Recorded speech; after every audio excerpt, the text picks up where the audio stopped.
Live long and prosper. May your journey be free of incident. If you don't know Jesus, you're headed to hell, Vulcan or not. Antifreeze, coolant, and you.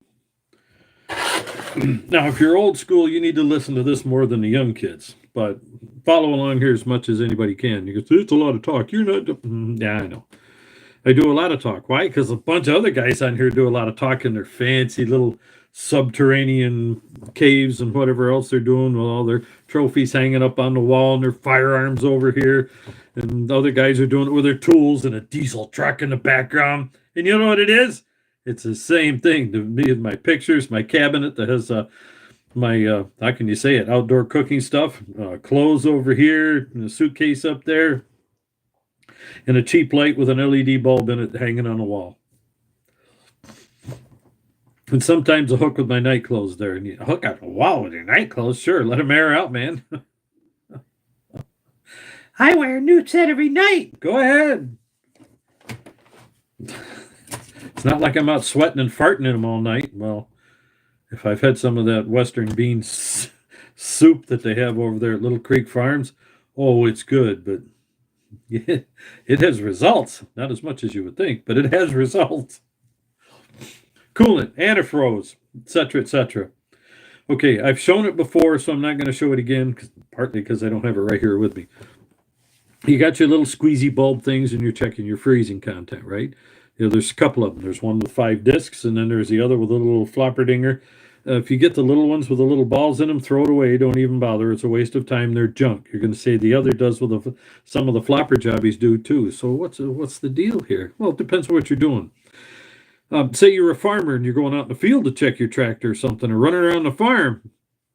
If you're in a shop, in a decent shop where you can put tools away in a cabinet, cupboard, or toolbox, I highly recommend buying an optical, optical coolant or chemical tester. Most of them refractometer. That's the fancy term.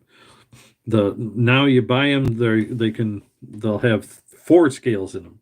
Ethylene glycol, which is normal antifreeze. Propylene glycol, which is stupid antifreeze. It's half as toxic as ethylene, and it'll still kill you. Your cat eats a teaspoon of antifreeze, it dies. Your cat eats 2 teaspoons, your cat dies. Both. It doesn't matter. It's stupid. And propylene doesn't work nearly as well. And if somebody screws up and puts ethylene and propylene, you have 2 separate antifreezes that never mix. They cohabitate. They'll break up into smaller beads and run through the system together, but you've defeated the purpose of either one. Especially their chemicals. It just isn't compatible stuff. But they'll run together. It's not going to cause any serious damage, except you just have antifreeze. Any of your other, how can you say it? Any of your other detergent-style chemicals to keep the system clean and the acidic and alkaline values neutralized, gone. It's just, they're gone.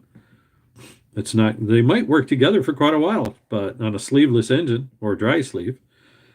So don't mix them. Now, we go back to the beginning. An ethylene glycol scale, propylene glycol scale, and the common one, battery acid, which, whatever. And you say, well, now, wait a minute. No, let me talk about that later. And then after that, DEF, your diesel exhaust fluid, is on those scales as well, because they're close enough. All they have to do is move the scales. I don't need that fancy crap. For $100, you can buy a nice one, 100 to 150. I'm not spending. Well, then don't. You can get the cheap, sleazy ones. They're all made in China almost for less than $50. What's your little dinger going to cost you? 20? Spend the money. I got a real dirt cheap one. I have 2 of them. I forgot that I had the one. It was hidden back in my drawer so far, covered up with, well, it was covered up with calipers and meters and meter leads and such that I've lost track of it. So your refractometer, though, is going to give it has one huge advantage for you. If you like the little flipper dinger squeezy bulby top, or the squeezy bulby type with the 5 floating discs in it, one of the things that your refractometer jobby is going to do for you is calibrate them. Yes, calibrate them. It doesn't happen often, but one of the things that helps is that some people, and it's true to some extent, I've never seen it, but I've heard of it, where you're checking dirty antifreeze often enough that some of the dirt and crap on the antifreeze collects on those discs and on that little flapper, and they no longer read properly. It might be 34 below like it's supposed to be, and it'll show 20, 25, 30. I mean, you want it as accurate as you can, right? So if you're wondering if it works, use your squeezy bulb jobby in regular antifreeze, take your refractometer out, and check it. It calibrates. Your squeezy bulb thing might be able to calibrate too if it has a 32 degree in the scale. Not at the bottom, but a 32 degree where the little bugger will float. I don't think they do.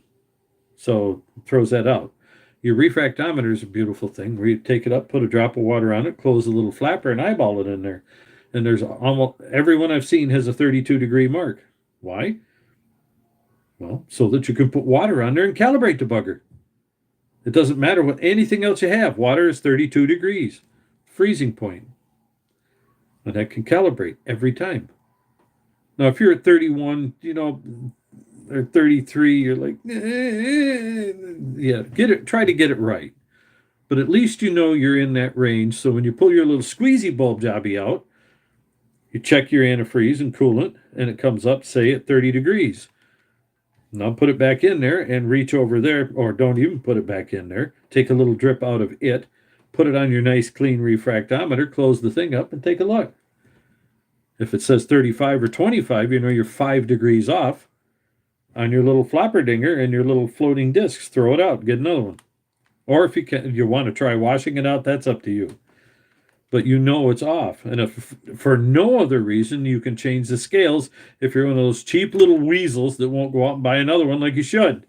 You go on Amazon and have the thing in a couple of days. Please.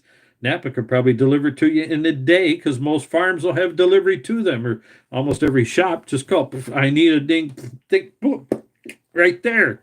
And you got it. You don't even have to leave the shop. Come on. It's that important. So, met a boy looked like Jessica. What? Dude, you need to go to another channel. And so checking your antifreeze, it's easy. Having the equipment properly there is something that's important. Like I said, take the small little ball floating up, throw them away. Don't even bother. I used to have half a dozen of them 30 years ago, 40 years ago. They did work. After about 30 years ago, they were worthless. Now, you couldn't find a one that worked. And you might even be able to go back 35. Worthless. When I say worthless, I mean sub-worthless. You could kill your engine. Literally. It was that far off. So, what is some of the differences? Well, you could go by your region, what your antifreeze mix is supposed to be. But if you went down to the auto parts store and bought it outright, it's going to be about a 50-50 mix for 34 degrees below 0 Fahrenheit freeze. Why? Because that handles 99.9% of North America. And up above a certain line in Canada, well, then it gets worse in certain places in Minnesota, Michigan, Wisconsin out there, North Dakota, they might have a problem. Idaho, you're talking places where the wind comes sweeping down the mountains and the rivers and the lakes, not necessarily the plains. So when you're in that, if you know what's 34 degrees, 34 degrees is when the coolant starts turning to slush and is no longer able to move through your cooling system. That's what you're looking at, is actually a slush point. It can't move. So what do you got? A lot of them still use the 50-50 mix, but now you have a block heater. You keep that thing someplace up near normal freezing temperature. That's a 60-some degree differential, isn't it? And that's all you're looking for, is to keep it someplace up above 20 degrees. Even though your freeze point is 34 below 0, keep it up higher because it's starting to get thicker and it's harder to turn. So you need it warmed up. Your engine isn't going to start anyway, so a difference doesn't make. You need a block heater and sometimes an oil pan heater when you get that much 0 and below. You're going to tell me, some of you, I jump on my Kubota, I turn the key and wait for it and then start my Kubota. That's right. You start your Kubota and everything looks good, right? Because it's designed for it. It starts, but if your engine's warm, your oil circulates better. You're going to have a better working engine for a lot longer Why? Because majority of when everything is in, when your engine is built right and handled right, the majority of the wear in any engine is at startup and shortly after during the warm-up cycle. From zero to warm-up, that's where a majority of the engine damage is. If you go to Dave's Automotive or Dave's Auto Service, I forgot what he puts it at now, or Dave's Engines, you're going to find out that Dave will tell you diesels, don't just let them sit there and warm up. We used to do that all the time. And the older engines ran fairly cool, but we had to do that to get enough heat in them. So when you stepped on the old lower compression engines, when you stepped on the throttle and all that fuel went in there, they had to have enough heat in the block to even move the machine. So the newer engines, they have much higher compression. If you sit there, you actually can cause damage. So next thing on that, you've checked your coolant, but also for certain types of coolant, and it's different for each manufacturer, and sometimes each different type of ethylene glycol mix and the chemicals that are in there is dip strips to test in a diesel to test your acid level, your alkaline level, wherever they want it. Use the test strips. If you're in those expensive machines, you'll never use it in your Kubota because that's either a parent bore, straight bore, or a dry sleeve engine. In your wet sleeve engines, you want to be checking your acidity and alkaline level every year, and sometimes twice a year, and it's good to check it at every oil change, which in general is about 500 hours, just to be sure, because if it changes drastically, you need to do something about it. It'll start literally eating through the sides of the sleeve and or parent bore of the engine. Just a warning. So if you follow, and here's the tricky part for smaller diesel engine guys in particular, there's two things that the diesels have a problem with that gas engines only have one of, and that's your acid and alkaline literally eating through the block, electrolysis, chemical action and electrolysis. They're kind of two different things that do the same thing. One is acting like a battery, then the other one is just plain acid or alkali so high that it starts eating into the metal. And you say that's all the chemical. Same idea. The other one is what they call, what's the fancy term for it? We call it sleeve pitting. But at the same time, what the idea is, especially in a diesel, the sleeve starts vibrating in and out from the piston and the compression and the firing of the combustion chamber. So the sleeve takes a lot of stress in and out. And the problem is the surface tension is so high that the water doesn't come in. The coolant level doesn't come in well. And when it does, the sleeve goes in, the coolant doesn't follow it. So when it does, it ends up doing one of these back and forth, and it'll slowly start, yes, because of the surface tension, it'll start eating a hole even through a parent bore block. It'll eat through the parent bore. If you got a dry sleeve, you're still okay, but it can start eating through the sleeve as well. I've never actually seen that, but the possibility exists. I've seen some where I've taken a dry sleeve out. Hey, look at a cool hole. If the sleeve's thick enough, it doesn't matter, but trust me, it's not good. And your wet sleeve engine, well, now you've got a cast steel, different type, slightly different type of metal compared to even a cast steel block, plus you have a coolant in there, and that's where your electrolysis comes in. You end up building some type of a battery. Same idea as being too acid or too alkaline. But your other there with the sleeve and the coolant slapping back and forth, it will eat that sleeve alive. I've seen it too many times. It'll pick one spot for some reason. And most of it is on the thrust side as the piston comes down on a power stroke and pushes the sleeve out. It'll have most of the pitting there. And on the opposite side, if it's really bad, as the piston comes back up through, it pushes the sleeve out ever so slightly. On the other side, you'll see some light pitting there. You almost never see it just on one side. It's usually two because it's gone so bad. It's in there too long. What's the cure?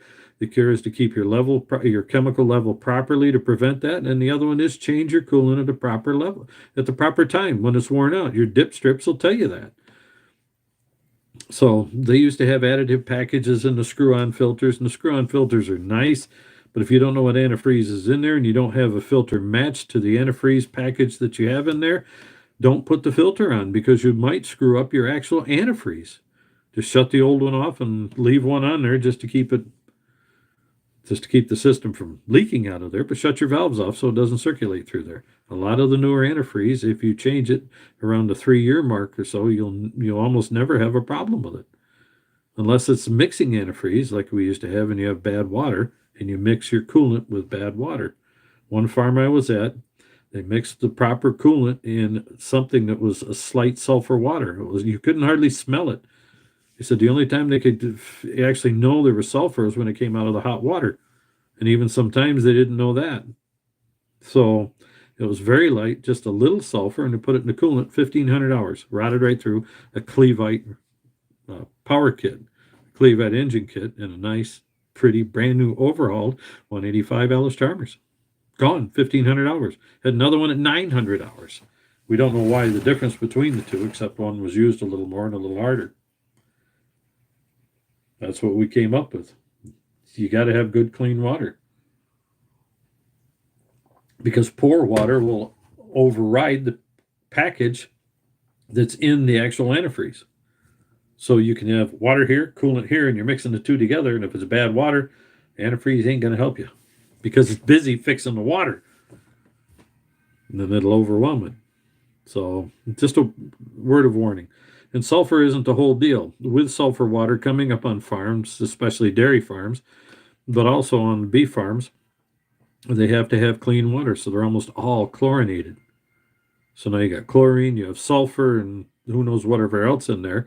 And add on to that, you have slightly dissimilar metals inside the engine. And what do you got? You made yourself a battery. And what does a battery do? It discharges slowly, meaning metal goes from one side to the other. It's ugly. And then your surface tension goes away. Slap your sleeve to pieces. So now you have both the chemical reaction, the electrolysis reaction, and the surface tension, pitting. Oh, it can go away fast. One guy said to the customer who was there was actually somebody I rented a building from, and that was how I paid my rent, was overhauling his tractors and such. And he said, "How in the world?" I said, "I tried to warn you. That stuff smelled too bad. Never heard before." Well, yeah, all the old sleeves were covered and coated from old antifreeze and coolant. And when he changed it, he left the old coolant in there from way back when. It made a big difference. Even sometimes some people have done it where they've aerated the sulfur out of the water. Kind of helps, but don't even bother. With a diesel, it's not worth it. It's just too expensive. You're talking today for a 65 horse tractor. Some of the engine kits are $3,000, $4,000, $5,000. No, don't mess with it. You're going to quibble over what, $100 worth of coolant? Seriously? Let's say you got one on the cheap side. Got the whole overhaul for $4 or $5 engine, labor, and all. Great. You're going to quibble over $100 worth of coolant? That's stupid. But hey, it's your bet, not mine. All right, I pretty much killed that one. He goes, "Oh, I got my old tractor and I've never changed it. My TO20 Ferguson forever." Yeah, because a gas engine doesn't have that high compression and that high shock wave from the power stroke coming down. Gas engine's a lot softer. You're talking 6, 7, and occasionally high as 8 or 9 to 1 compression ratio, or a low compression diesel is the old power cell engines, 13, 14 to 1. The new engines, 17, 18, 19, 23, 25 to 1 compression ratios. They can do that because it's computer controlled. Trust me on that. You start getting much up over 15 to 1 compression ratios, and your pressures are up in the 4 1/4, 450, some as high as 5, 5 1/4. Their compression pressures, let me tell you, you've already got compression shock coming up, and now you're turning around and you're firing that rascal off to push the piston down. Don't you believe your old antifreeze is going to hold up? It's not going to do it. Now, my Johnny out there, I think, has the John Deere B new had 4.75 to 1 compression ratio. So let's say 5 to 1. New. Now I probably have 4, 4 1/4. What's that going to do? It's not going to give hardly a shock wave of anything. Plus, it has the longer stroke, so it takes a lot longer to get down to the bottom. It doesn't have the big shock. It's a totally different world. And because of that, you don't get the acidic alkaline action just because things aren't moving. And it's all the same metal inside the block. It's all cast iron on the old stuff. Newer stuff, you have cast steel, and sometimes spun cast steel. So just to give you a warning. Time for me to go. Well, last but not least, the other reason For dry or wet sleeve engines in particular, your O-rings are at the bottom. Now, some on the Deere or the old ones and the Leylands, O-rings are in the block, which was nicer for the O-ring and to work on. But if you had to clean it up because it all had rust and electrolysis in there from bad coolant, it'll eat through the block instead of the sleeve. So you have to be careful with that stuff. That's another one where you put the sleeve in. It's a lot better with the O-ring and the block to install the sleeve. However, you can have other troubles with your O-rings and eating through. And it's, if you eat through the sleeve, you put an O-ring in with a new sleeve. And the block might get eaten away, but not nearly as much. The sleeve takes a lot of the brunt of it. So your coolant is seriously important. And if you put in additives for stop leak or stop any of that stuff, that may actually help seal on top of the O-ring. But now what have you done? Now you have more goop in there with more chemicals. Just keep your coolant changed. Your gas engines, I wouldn't. I've got some of them here. My own Ferguson has had the same coolant in it for almost 20 years. Why? Because all it needs is something to keep the coolant from freezing, the water. That's it. It doesn't need anything else for chemicals. I flushed it out when I had it before. Put in all kinds. I use, for me, fresh coolant. Don't put any soap. Don't put any detergent. Don't put any of that crap in your engine. You're better off taking stuff apart and blowing hot water through it if you can. Take the thermostat out, and just find a way to get hot water through your garden hose and flush it through your engine backwards. Seriously, do as much as you can, because the chemicals if you don't get the block perfectly clean, the sludge and crap and rust that's sitting in the bottom of the block is going to absorb that cleaner, and that cleaner is going to be in the block. You say, well, I put it in there to clean it up, so it's not in there. But you can't confirm. And the water doesn't go through at the same velocity around those sleeves to clean it out, even when the cleaner is in there. So what do you need to do? You need to put in a lot of fresh water, run it around and slush it all up and drain it. I'd say at least 3 times the flush. And by the time you're done, just put in good coolant, would you? Run it around there and change it again. It'll save you a lot of time. Coolant's expensive stuff. Well, it is now, because we let politicians run the world instead of actual scientific data. Then we used to be able to recycle antifreeze easy, and then that got expensive. If you don't sell enough antifreeze that they can tax, then they have to, then you buy the machine and they'll tax that. Air conditioning, don't get me started on that. So that's just a help for you. The other one, last but not least, is I just said air conditioning. You help your machine out by having good coolant in there with a proper freeze point. So you have a good boil point when you're running your air conditioner in 110 or 100 degree heat during the summer, because your tractor's in the sun. It's not in the shade. And the air coming off that condenser of the air conditioner blowing back towards your radiator can be as high as 150, 200 degrees coming in there. It's on a smaller portion of the radiator, but still it's there. And the air from that goes through that. And that's why sometimes you see coolant packages with the radiator here, hydraulic cooler here, and over here off to the side will be your turbocharger aftercooler. Side by side, so it's not blowing through the radiator. And then in front of all three, then you'll put your air conditioner condenser, because you don't have the heat of all of them going back to the radiator. Makes a huge difference in your engine performance and your cooling package performance. So that's just another thing to keep your eye on, because if you have the proper coolant level, the engine stays cooler, and then your air conditioner can do its thing. But also, if you have the air conditioner, be sure your pressures are working right. If your pressures are off and running up and down, you could have a plugged evaporator, plugged condenser, and your pressures internally could be off. Just see what they are. On most modern tractors and mobile systems, you have your high end varies more than the low end. The high end can go anywhere between, say, at the 60 degree mark, around 150 to 175, until you get up into the 120 degrees. The high end can run as high as 300, 350 psi. Not very often, but it can. And check the pressures by the charts that are in your service manuals, because at 300, 350, bad things happen fast.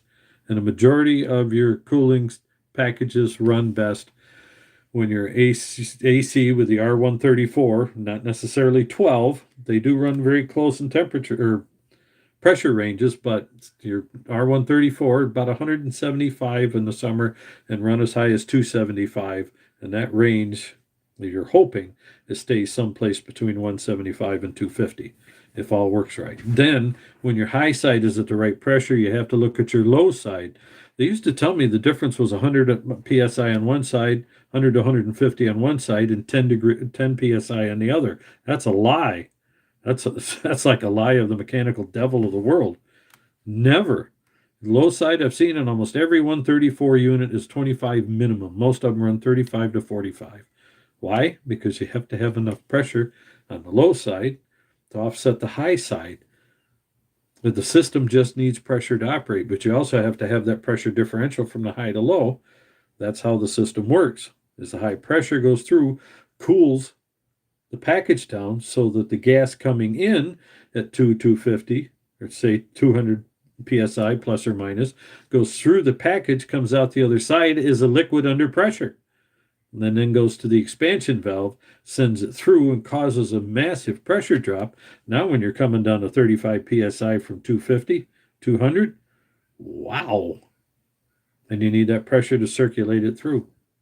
So just something to keep in mind. And if you're saying something isn't pressure balancing properly, you can have a problem with your condenser plugged, which is rare but can happen because of the compressor, and your evaporator. What do they call it there? Not evaporator.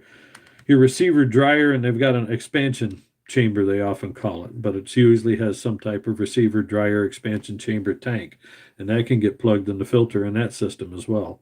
Or the desiccant that's in there to grab any moisture that's in the system, which is two different types, R12, R134. Don't put the wrong one in. They can get gunked up, and that'll act like an expansion valve there, and you'll start to see frost where you shouldn't see it. Or not even frost, but you'll notice that there's moisture collecting, or there's a totally different temperature between in and out. So you have to go use your temperature and check the things out to be sure it's working properly, because the high side can build up and the heat can go too high, and your engine will overheat from the air conditioner package. And if they're stacked, like a lot of the older tractors were, your hydraulics overheating can overheat your engine. Your transmission is in the bottom of almost every single radiator now. So if that's overheating, that'll overheat your engine. Okay, your condenser, your hydraulics, and on some of these, there's also, well, on all of them anymore, the common rail engines and up, have a fuel system cooler, because now they're running 5,000 psi in that rail. It's idle. There's a common pressure at idle, sitting there in that little common rail for your injectors to fire. 3,500 to 5,000, 6,000 psi at idle is a common range. And then when you get to the top end, depending on the engine, they'll go as high as 40,000 psi stored energy in that thing. So the fuel gets very hot when it comes out the return side, just from pressure, let alone the 200 degrees engine heat. So they'll have a cooler on that system before it goes back to the tank, so the stuff doesn't vaporize and make a mess in the tank and go out the tank vent, be flammable. Yeah, it's flammable. Diesel is flammable with more energy than gasoline when it's vaporized. Yeah, why do you think they use it in a diesel engine? Once it's hot and starts burning. Last but not least, I'll leave you with, do you think diesel fuel doesn't explode? Well, in general, it doesn't. But my cousin and I fooled around one day during the summer, and we were pulling out cutting some weeds and other stuff down. And he says, hey, go get that stuff. We'll burn it here in the driveway. So he's cutting, I'm carrying, and we got a stack in there. Then we got called away to do something else, and he dumped about a half gallon of diesel on the stuff. We came back later and had been out in 100-degree heat. It was 90-something outside, plus in the sun, so you're talking 120-degree heat. That stuff started to vaporize. He threw a match, and it went whoop, big fireball. That's without pressure of atomization. No lie. I don't recommend it. That's how well it worked. So, I burned up enough time. Almost 30 minutes. I'm getting good. It's less than an hour. So you guys have a good day, and remember, take your time with this stuff and get it right. It's too important. About once a year, once every 2 years, I check my coolant just to be sure in case there was a leak I forgot about and added water to it during the summer that I thinned the stuff out. But in general, all I have to do is go out and check the level of the tractors. When they get old, last but not least, on the coolant end, if you replace your rubber hoses, lose, they said, 1 to 2% of the coolant that contacts the inside of the rubber hose is lost through the rubber hoses. That's natural. You never see it. But if you put silicone hoses on there, and every once in a while you'll notice there's almost always a slime on them. You put them on there, they feel funny anyway, but then after they've been on there a while, they get slimy. Well, silicone is more porous than the black neoprene hoses we call rubber. And they'll lose up to 4 or 5% through the hose a year. You actually have to add coolant sometimes. That's why they use them on tractor trailers almost exclusively, because you got 10, 15 gallons in there. You lose half a gallon, nobody cares. The overflow tank holds more than a gallon on a lot of them. So that's why they use it there. And their long life, they take the vibration better. They don't harden. There's a lot of good to them, but if they're not on there and secured properly, you'll see a lot of them that are glued on there with silicone from Japan and other countries. They're trying to be sure. So that's why you quite often find them as one-use hoses, because they're soft and pliable. And they're only going to take, 15, 20 pounds of pressure maximum. And most of your higher horsepower on-road machines hardly ever get over 14, 15 pounds. And your tractors usually run between 5 and 10. 7 is a common radiator cap on most of your tractors dating way back. So you're not talking a lot of pressure, and they run black hoses because they're cheap. And they don't lose antifreeze. They're a little stronger, and the engines and cooling packages are far more rigid than a truck going down the highway at 65, 70 miles an hour. I know they're governed at 64. Who's kidding who, right? Now we're done. See ya.